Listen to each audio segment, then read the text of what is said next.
کوہستان میں مختلف مقامات پر لینڈ سلائیڈنگ کے باعث شاہراہ قراقرم بند، سینکڑوں مسافر اور گاڑیاں پھنس گئیں۔ چلاس شہر اور گرد و نواح میں گزشتہ رات سے موسلا دھار بارش کا سلسلہ جاری۔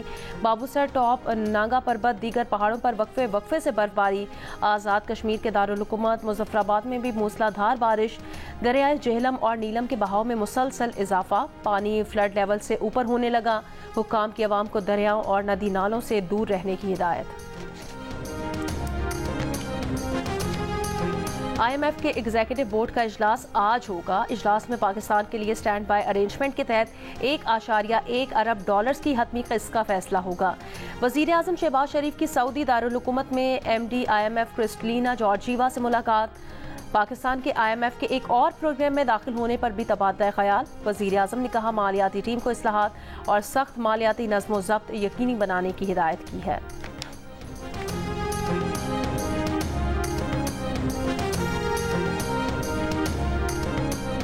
گندم کی خریداری پر حکومت پنجاب کا فیصلہ آج متوقع۔ وزیر خوراک پنجاب بلال یاسین نے کہا کسانوں کو اچھی خبر سنائیں گے، امید ہے کسانوں کو احتجاج کی ضرورت نہیں ہوگی۔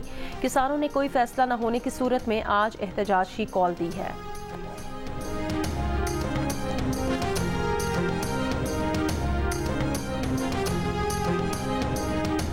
سندھ کے 24 اضلاع میں 7 روزہ انسدادی پولیو مہم۔ وزیر اعلیٰ سندھ نے بچوں کو پولیو سے بچاؤ کے قطرے پلا کر مہم کا افتتاح کیا۔ آج سے 3 مئی تک 80 لاکھ بچوں کو انسدادی پولیو کے قطرے پلانے کا ہدف ہے۔ بانی پی ٹی آئی اور بشرا بی بی کے خلاف 190 ملین پاؤنڈ سکینڈل ریفرنس کی سماعت آج اڈیالہ جیل میں ہوگی۔ بانی پی ٹی آئی اور بشرا بی بی کو پیش کیا جائے گا۔ نیب کے 21 گواہان کے بیانات قلم بند، 15 پر جرا مکمل کی جا چکی ہے۔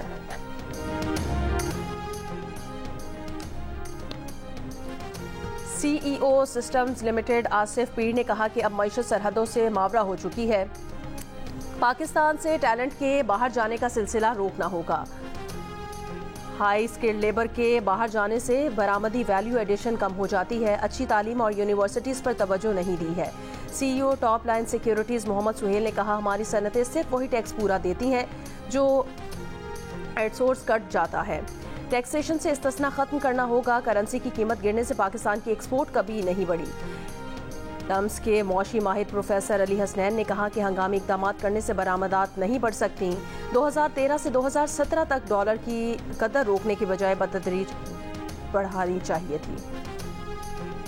پی ڈی ایم حکومت کو 6 ججز کے خط سے 1 سال پہلے ہی عدلیہ میں بیرونی مداخلت کا علم تھا، مگر حکومت نے ججز کی شکایات کو نظر انداز کیا۔ اسلام آباد ہائی کورٹ کے جج کے گھر سے خفیہ کیمرے نکلنے کے معاملے پر اہم حقائق سامنے آ گئے۔ پروگرام نیا پاکستان میں ذرائع کے حوالے سے بتایا گیا کہ اسلام آباد ہائی کورٹ کے ججز نے خفیہ کیمروں سے متعلق وفاقی وزیر قانون اعظم نذیر تارڑ اور اٹارنی جنرل عثمان منصور عوان کو اسی وقت آگاہ کر دیا تھا۔ دونوں حکومتی ارکان نے حیرانی کا اظہار کرتے ہوئے اسے ناقابل برداشت قرار دیا، مگر کوئی ایکشن نہیں لیا۔ ذرائع کا یہ بھی کہنا ہے کہ ججز نے خط میں جو دعوے کیے اور حکومتی ارکان کو جو بتایا وہ سب بیان حلفی کی صورت میں دینے کو بھی تیار ہیں۔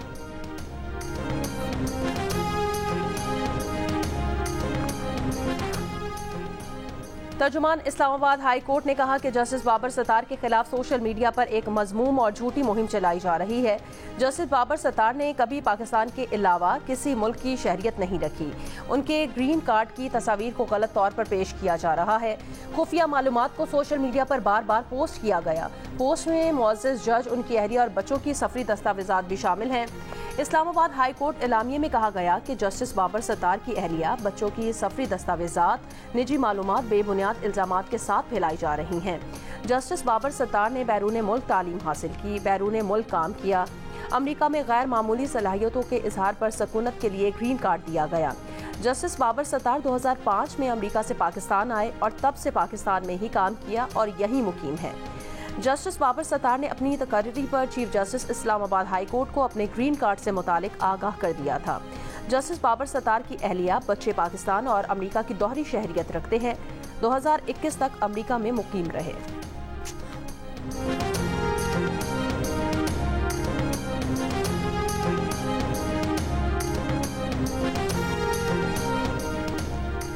Justice Babar Sattar audio leaks case سے الگ ہو جائیں، PEMRA, P T A, F I A اور آئی بی کی اسلام آباد ہائی کورٹ میں متفرق درخواست۔ 4 اداروں نے درخواست میں موقف اپنایا کہ مقدمے کی سماعت وہی بینچ آگے بڑھائے جو پہلے اسی نوعیت کی دوسری درخواست پر 2021 میں فیصلہ کر چکا ہے۔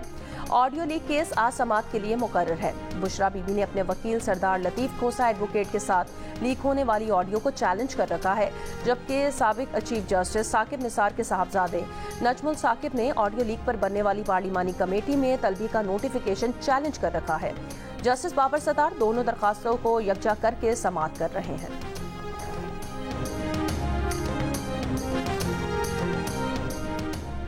بابر اعظم چیمپئنز ٹرافی 2025 تک کے لیے پاکستان کرکٹ ٹیم کے کپتان مقرر۔ گیری کرسٹن وائٹ بال اور جیسن گلپسے ریڈ بال ٹیم کے ہیڈ کوچ، اظہر محمود دونوں کے ساتھ بطور اسسٹنٹ کوچ ذمہ داریاں نبھائیں گے۔ Chairman P C B Mohsin Naqvi کا کہنا ہے چیمپئنز ٹرافی 2025 کے تمام میچز پاکستان میں ہوں گے۔ مجوزہ شیڈیول آئی سی سی کو بھجوا دیا ہے۔ چیئرمین کا کہنا ہے قومی ٹیم فائٹ کر کے ہارے تو وہ ذمہ داری لینے کو تیار ہے، اگر فلیٹ شکست ہوئی تو پھر کام خطرناک ہوگا۔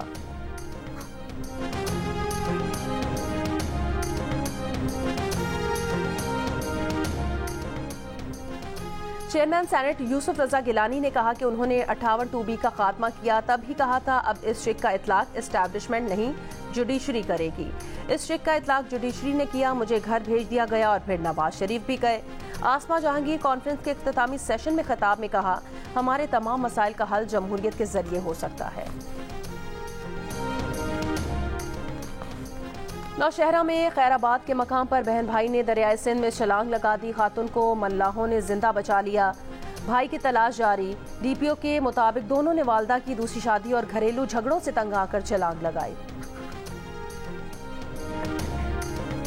سندھ کے 24 اضلاع میں آج سے انسداد پولیو مہم شروع ہوگی۔ 5 سال سے کم عمر تقریباً 80 لاکھ بچوں کو پولیو سے بچاؤ کے قطرے پلائے جائیں گے۔ 7 روزہ مہم کے دوران 62,000 سے زائد ورکرز حصہ لیں گے۔ 4,000 سے زائد سیکیورٹی اہلکار پولیو ٹیمز کی حفاظت پر مامور ہوں گے۔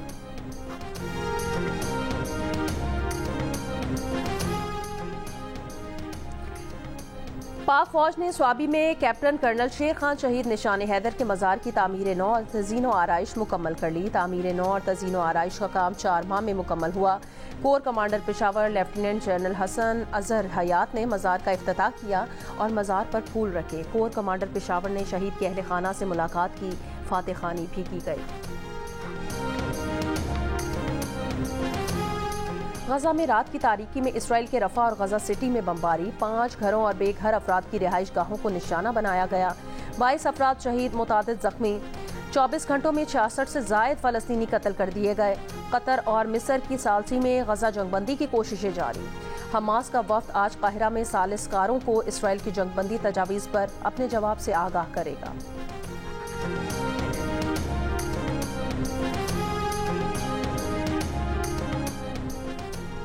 وائٹ ہاؤس نے کہا کہ رفح پر کسی بھی اقدام سے پہلے اسرائیل نے امریکی خدشات کو سننے پر رضامندی ظاہر کی ہے۔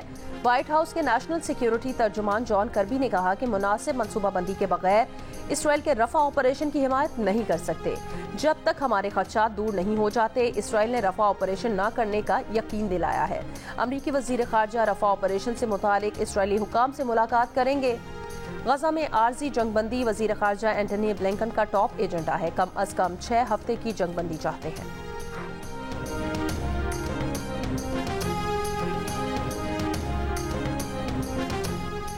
اسرائیل کی غزہ میں جنگ بندی کے خلاف امریکی جامعات کا احتجاج فرانس، آسٹریلیا، اٹلی کے ساتھ کینیڈا تک بھی پہنچ گیا۔ کینیڈا کی میکگل یونیورسٹی میں بھی طلبہ نے احتجاجی کیمپ لگا لیا۔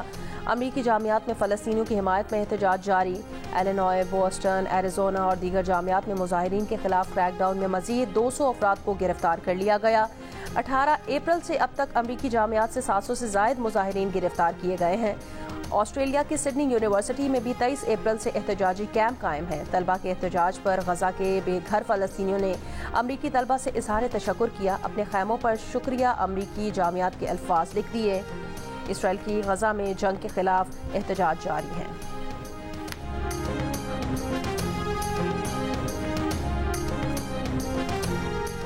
برطانوی حکومت پناہ گزینوں کو حراست میں لینے کے لیے رواں ہفتے سے خصوصی آپریشن شروع کرے گی۔ میڈیا رپورٹس کے مطابق توقع سے کچھ ہفتے پہلے ہی سیاسی پناہ گزینوں کی روانڈا ملک بدری کی تیاریاں ہیں۔ حکام کا منصوبہ ہے کہ امیگریشن سروس کے دفاتر آنے والے پناہ گزینوں کو وہیں سے حراست میں لے لیا جائے۔ انہیں فوری طور پر حراستی مراکز میں منتقل کر دیا جائے گا۔ رواں سال موسم گرما میں پہلی پرواز روانڈا کے لیے روانہ ہوگی۔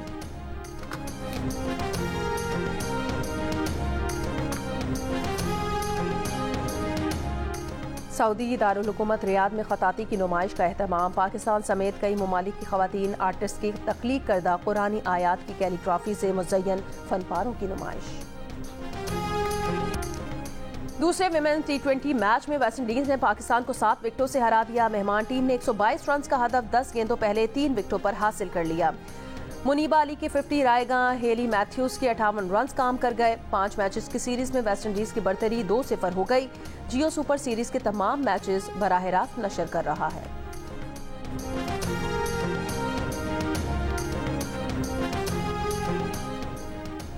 تاج یان ہوت نے ہب ریلی کراس جیت دی۔ پریپیئرڈ اے کیٹیگری تیمور خواجہ نے دوسری اور صاحبزادہ سلطان نے تیسری پوزیشن حاصل کی۔ نادر مکسی گاڑی خراب ہونے کے باعث ریس مکمل نہ کر سکے۔ ویمنز کیٹیگری میں دینا پٹیل نے ٹائٹل کا دفاع کیا۔ انہوں نے مقررہ فاصلہ 37 منٹ میں طے کر کے پہلی پوزیشن حاصل کی۔ گورنر بلوچستان عبدالولی کاکڑ نے جیو نیوز سے بات کرتے ہوئے کہا، ہب ریلی کی تقریب کے لیے ٹینٹ لگائے گئے، یہاں خوبصورت ہال ہونا چاہیے، ہر ماہ یہاں کھیلوں کے ایونٹس ہونے چاہیے۔ دنیا بھر میں آج رقص کا دن منایا جا رہا ہے۔ اعضاء کی شاعری نہ صرف جذبات کے اظہار کا ذریعہ ہے بلکہ اہم ثقافتی عنصر بھی ہے۔